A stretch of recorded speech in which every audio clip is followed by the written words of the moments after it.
नुकतंच देशाची लोकसभेची विशेष अधिवेशन लोकसभा राज्यसभेचे विशेष अधिवेशन 16, 17, 18 या 3 दिवसात पार पडलं।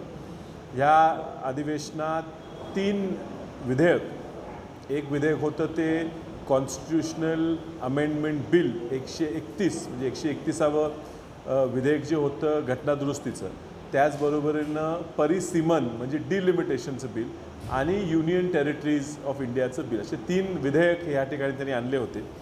दुर्दैवानं भाजपच्या मनासारखं करून घेण्यात त्यांना ह्या 3 दिवसात शक्य झालं आणि त्याचं निश्चित दुःख आणि खंत ही सगळ्यांना आहे। पहिल्या दिवशीपासून हे स्पष्ट होतं की भाजपला कुठल्याही परिस्थितीत महिला आरक्षण येणाऱ्या 29च्या निवडणुकीला आणायचं नाही आहे। 2023 साली महिला विधेयक मंजूर होऊन त्या ठिकाणी पडलं होतं, घेण्यात जनगणना घेण्यात ते अयशस्वी ठरलेले आहेत आणि हे अयशस्वी ठरण्याचं एकमेव कारण आहे कुठल्याही परिस्थितीत त्यांना जातीय जनगणना करायची नाही आहे। कुठला तरी निमित्त घेऊन त्यांना हे पुढे ढकलत राहायचं आहे आणि जनगणना झाली तर आरक्षण द्यावं लागणार म्हणून त्यांनी ही जनगणना लांबवत राहिलेली आहे।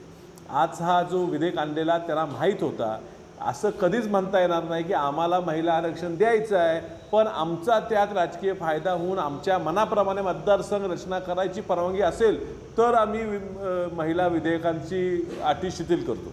खरं म्हणजे खूप सोपं गणित होतं। ह्या विधेयकात दिलं होतं की जनगणना आणि त्यानंतर डिलिमिटेशन ते 2 अटी काढायचा, एकच जर अमेंडमेंट दुरुस्तीचा विधेयक त्यांनी महिला विधेयकात नारी शक्ती जो त्यांनी अधिनियम काढलेला आहे तो नारी शक्तीच्याच विधेयकाला दुरुस्तीचा एक त्यांनी विधेयक आणला असता की त्या अटी ज्या आहेत की जनगणना आणि डिलिमिटेशन व्हायला पाहिजे आरक्षणाच्या आधी, ते अट काढून टाकली असती, सगळ्यांनी साथ दिली असती। 543 पैकी 1/3 म्हणजे 181 जागा ह्या महिलांसाठी आरक्षित झाल्या असत्या। त्या ठिकाणी लोकसभेत मतदान करणाऱ्या व्यक्तीला ही माहिती होती, कल्पना होती की जर आरक्षण पडलं कदाचित माझा स्वतःचा मतदारसंघसुद्धा राखीव होऊ शकेल, तरीसुद्धा ह्या ठिकाणी सगळ्यांनी मनाने त्या ठिकाणी पाठिंबा द्यायचं ठरवलं।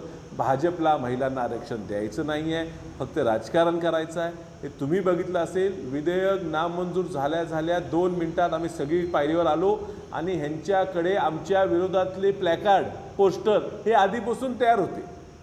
हा पूर्ण जो प्रकार घडला हा राजकीय हेतूसाठी करायचा प्रयत्न केला, त्या बेंगॉलच्या आणि तमिळनाडूच्या निवडणुकीत फायदा होण्यासाठी प्रयत्न केला, पण तो पूर्ण अपयशी ठरलेला आहे।